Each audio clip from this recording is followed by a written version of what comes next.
आज राजकीय वरिष्ठ माध्यमिक विद्यालय मत्तड़ में विद्यार्थियों द्वारा युवा संसद सत्र का आयोजन किया गया। इस आयोजन को देखने के लिए पहुंची शिक्षा विभाग की टीम ने स्कूल प्रबंधन एवं विद्यार्थियों को इस सराहनीय कार्य के लिए बधाई दी। में शामिल कर रहे हैं। तुम्हारी महक की तरफ ध्यान दिलाना चाहती हूँ। इसी वर्ष 2024 से 2025 की दूसरी तिमाही जुलाई-सितंबर सप्ताह में भारत की आर्थिक विकास की दर नियमित ढंग से कम होकर 5.4% कम हो गई है। पिछले साल यह आंकड़े इस समय में है। व्यापार करने और ट्रांसपोर्ट सेक्टर में विकास की दर तेजी से बढ़ रही है। इससे रोजगार में वृद्धि हो रही है। अध्यक्ष महोदया, ऊंची ब्याज दर बढ़ने से अगर खपत घटती है तो आरबीआई ब्याज दर घटाने के लिए तैयार है। आरबीआई ब्याज दर में कटौती करके विकास की दर को बढ़ावा देगा। ऐसा करने से लोगों के हाथों में ज्यादा पैसा आएगा। इसका फायदा यह होगा कि खरीद शक्ति अधिक बढ़ेगी और कारोबारी अधिक निर्यात करेंगी। मांगना चाहती हूँ। माननीय सांसदों, कुमारी सुखविंदर ने सदन से काम रोको प्रस्ताव पर अनुमति चाहती है। तो प्रश्न यह है कि कुमारी सुखविंदर को काम रोको प्रस्ताव पर अनुमति दी जाए। जो प्रस्ताव के पक्ष में है कृपया हाँ कहें। हाँ। जो प्रस्ताव के विपक्ष में है कृपया ना। दुनिया और देश में सबसे ज्यादा गंभीर मुद्दा अंडानी ग्रुप पर अमेरिका में लगे दोष हैं। अमेरिका न्याय विभाग ने गौतम अंडानी पर सोलर पावर के ठेके हासिल करने के लिए देश के अधिकारियों को 2100 करोड़ रुपए रिश्वत दी है। 20 सालों से $2 अमेरिकन डॉलर से अधिक मुनाफा कमाया जा सके। अंडानी पर धोखाधड़ी की धाराएं भी लगाई गई हैं। माननीय अध्यक्ष महोदया, हमारे देश की सरकार इसे अमेरिका के साथ जुड़ा हुआ मुद्दा कहकर अपना पीछा छुड़वा रही है। इस बहुत बड़ी गलती ने पूरे देश की नाक कटा दी है। हम चाहते हैं अध्यक्ष महोदया, इस मुद्दे पर लोकसभा में बहस करवाई जाए। ग्रोस वैल्यू कम हो गई है।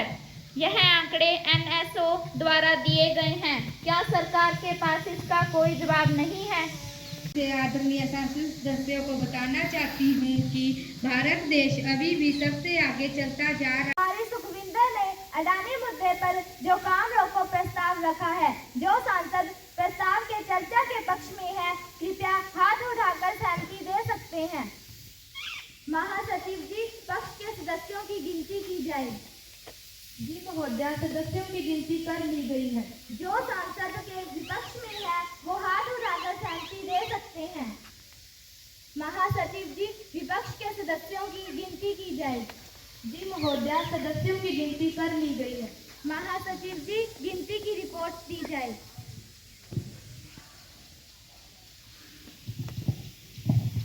मैं समझती हूँ ना का बहुमत है, ना का बहुमत है, ना का बहुमत है। अतः यह प्रस्ताव यही रद्द कर दिया जाता है। सरकार अपनी नाकामियों को ढक रही है। सरकार और अडानी एक है, तो अडानी सेफ है। गली गली में चोर है, अडानी ग्रुप चोर है। गली गली में चोर है, अडानी ग्रुप चोर है। अडानी ग्रुप मुर्दाबाद, मुर्दाबाद। अडानी ग्रुप मुर्दाबाद, मुर्दाबाद। शांति बनाए रखें।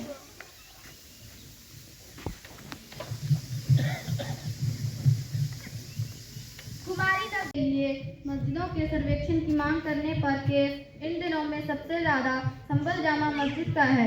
इस मस्जिद को सुरक्षित यादगार का दर्जा भी हासिल है। पिछले कुछ समय से यह रिवाज ही बन गया है कि किसी भी मस्जिद के नीचे मंदिर होने का प्रस्ताव देकर उसके सर्वेक्षण का पत्र निचली अदालत से मंजूर करवा लिया जाता है। फिर सर्वेक्षण के नाम पर नफरत फैलाने का कारोबार शुरू हो गया। माननीय, ऐसी ही घटना संभल में हुई। मस्जिद में एकदम पानी लीक होने से दूर खड़े लोगों को यह लगा कि इससे हालात खराब हुए हैं। यह सब जानबूझकर किया जा रहा है। यहाँ तक कि कुछ लोगों ने तो दरगाह शरीफ अजमेर के नीचे भी मंदिर होने का दावा किया है। माननीय, इन मुद्दों पर संसद भवन में चर्चा होनी चाहिए। तो स्थगित किया जाता है।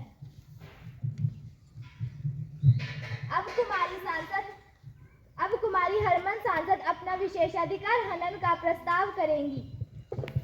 माननीय अध्यक्ष महोदया, कल मैं संसद के अधिवेशन में उपस्थित होने के लिए घर से आ रही थी कि रास्ते में चांदनी चौक पर एक पुलिस कर्मचारी ने मेरी गाड़ी रुकवा दी।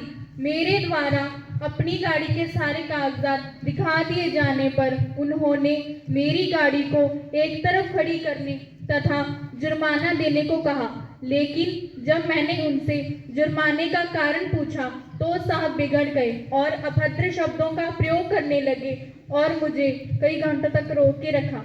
इसी कारण मैं अधिवेशन में उपस्थित नहीं हो सकी। इस प्रकार यह लोग ना जाने कितने ही लोगों के अधिकारों का हनन करते होंगे। कृपया इस मामले पर उचित कार्यवाही की जाए। क्या आपने इस संबंध में पहले नोटिस दिया है? आप अचानक इस प्रकार प्रश्न नहीं उठा सकती। जी महोदया, मैंने आज माननीय गृह मंत्री जी से कुछ प्रश्न पूछना चाहती हूँ। महोदया, मेरा पहला प्रश्न यह है कि क्या सरकार ने जम्मू कश्मीर में धारा 370 हटाने से पहले जनमत संग्रह करवाया? यदि हाँ तो ब्यौरा सदन में रखें, यदि नहीं तो इसका क्या कारण है? दूसरा प्रश्न, जम्मू कश्मीर के विकास के लिए इस वर्ष कितनी राशि दी गई है कि कृपया विवरण सदन में रखें। तीसरा प्रश्न, धारा 370 हटाने के बाद हिंसा की घटनाएं बढ़ रही हैं, सरकार इस बात पर पर्दा क्यों डाल रही है? महोदया, मेरा चौथा प्रश्न यह है कि जम्मू कश्मीर का स्टेटहुड का रुतबा कब बहाल होगा, जबकि इस संबंध में सुप्रीम कोर्ट भी कह चुकी है। को बताना चाहती हूँ कि यदि जम्मू कश्मीर में जनमत संग्रह को बढ़ावा दिया जाता तो उनके खुद के बच्चे तो विदेशों में पढ़ रहे हैं, परंतु कश्मीरी युवाओं को बहला फुसलाकर आतंकी संगठनों में शामिल किया जा रहा है। सरकार ने जम्मू कश्मीर के विकास के लिए विभिन्न मंत्रालयों एवं विभिन्न स्कीमों के अंतर्गत 3,757 करोड़ की राशि दी है। जल्द ही स्टेटहुड का रुतबा बहाल किया जाएगा, बस ठीक समय का इंतजार किया जा रहा है। अब विधायी कार्य आरंभ होता है। माननीय शिक्षा मंत्री जी नई विधेयक शिक्षा नीति 2020 की पुनः स्थापना के लिए अनुमति का प्रयास करेंगी। माननीय अध्यक्ष महोदय, मैं विधेयक नई शिक्षा नीति 2020 जो कि ਪ੍ਰੈਸ ਰਿਪੋਰਟਰ ਨੇ ਤੇ ਇੱਕ YouTube ਚੈਨਲ ਵੀ ਚਲਾਉਂਦੇ ਨੇ, ਉਹਨਾਂ ਨੇ ਵਿਸ਼ੇਸ਼ ਤੌਰ ਤੇ ਪਹੁੰਚ ਕੇ ਸਾਡੇ ਬੱਚਿਆਂ ਦੀ ਇਸ ਕਾਰਵਾਈ ਨੂੰ ਕੈਮਰੇ ਦੇ ਵਿੱਚ ਕੈਦ ਕੀਤਾ ਤੇ ਉਹ ਬਹੁਤ ਦੂਰ ਤੱਕ ਜਿਹੜਾ ਤੁਹਾਡੀ ਇਹ ਆਵਾਜ਼ ਹੈ ਉਹ ਜਾਏਗੀ। ਤੇ ਮੈਂ ਇਸ ਪ੍ਰੋਗਰਾਮ ਦੇ ਅਖੀਰ ਦੇ ਵਿੱਚ ਸਾਡੇ ਅੱਜ ਦੀ ਜੋ ਜੱਜਮੈਂਟ ਟੀਮ ਸਾਡੇ ਵਿਭਾਗ ਵੱਲੋਂ ਸਰ ਜਗਦੀਸ਼ ਚੰਦਰ ਜੀ, ਉਹਨਾਂ ਨੂੰ ਬੇਨਤੀ ਕਰਦਾ ਕਿ ਉਹ ਆ ਕੇ ਬੱਚਿਆਂ ਨੂੰ ਆਸ਼ੀਰਵਾਦ ਦੇਣਗੇ ਤੇ ਤੁਹਾਡੇ ਨਾਲ ਆਪਣੀ ਗੱਲਬਾਤ ਕਰਨਗੇ। सम्मान के योग यहाँ के स्कूल स्टाफ सदस्य और बच्चों के अभिभावक, बच्चों का हौसला बढ़ाने के लिए पहुँचे हुए हमारे महानुभाव, बुजुर्ग और प्यारे बच्चों, मैं देख रहा हूँ कि मौसम भी प्रतिकूल नहीं है, अनुकूल नहीं है, प्रतिकूल है। और उसके अंदर भी आपने जिस जोश और जज्बे के साथ ये प्रोग्राम किया, और पता क्या बात है, ये पंजाबी एरिया है और सभी बच्चों ने हिंदी भाषा यूज की है, क्योंकि एक भाषा जो क्षेत्र का प्रभाव पड़ता है, और आपने हिंदी भाषा के अंदर ये सारा प्रोग्राम किया, क्योंकि ये प्रोग्राम हिंदी में होना था। तो बहुत अच्छे जज्बे और जोश के साथ आपने प्रोग्राम किया, और जो मुद्दे उठाए वास्तव में ही आज के समय के ऊपर स्टेक उठते हैं, उठाने चाहिए, ऐसे मुद्दे होने चाहिए।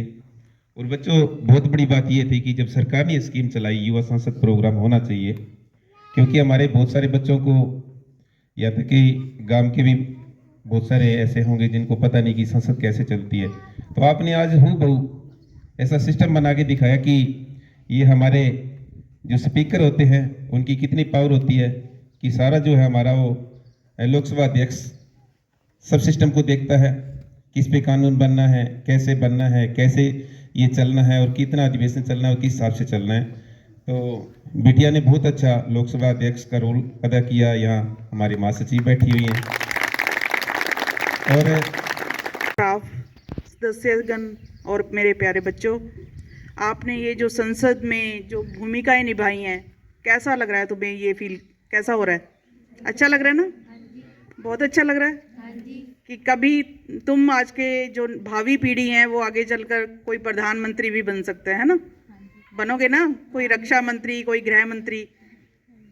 कभी जो हमारे आज प्रधानमंत्री हैं नरेंद्र मोदी जी, उन्होंने भी कभी सोचा नहीं होगा कि मैं भी एक दिन देश की जो बागडोर है वो संभालूंगा, है ना। तो ये चीज़ जो तुम्हें आज निभाई है, एक बिल्कुल ही तुम्हें एकदम से अलग सी फीलिंग आई होगी कि देश के हम कैसे देश को आगे चलाएंगे, कैसे हम नई नीतियां बनाएंगे, नए कानून लाएंगे, है ना।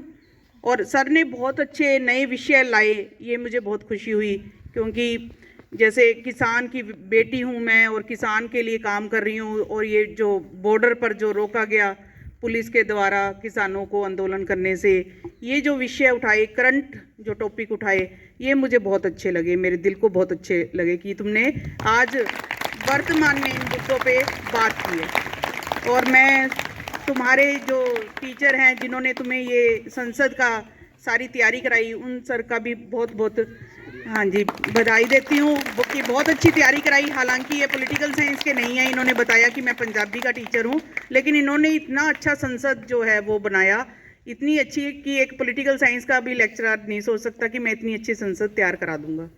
तो इन्होंने पंजाबी सब्जेक्ट के होते हुए भी बहुत अच्छी तैयारी कराई। सब बच्चों ने बहुत अच्छी मेहनत की हुई है, मेहनत दिख रही है। हालांकि आज जो हमारा वातावरण है वो बहुत ज़्यादा ठंडा है और बच्चे ठंड में बैठ कर के ये सब कर रहे हैं, तो ये भी बहुत बड़ी बात है कि मौसम नहीं सही है। लेकिन जैसे हमारे देश में जो रक्षक हैं, वो सैनिक, वो भी ऐसे वातावरण में काम करते हैं, तो मुझे लगता है कि आज आगे जाकर के बच्चे भी इस तरह से हमारे देश की रक्षा भी करेंगे और सेवा भी करेंगे। तो सभी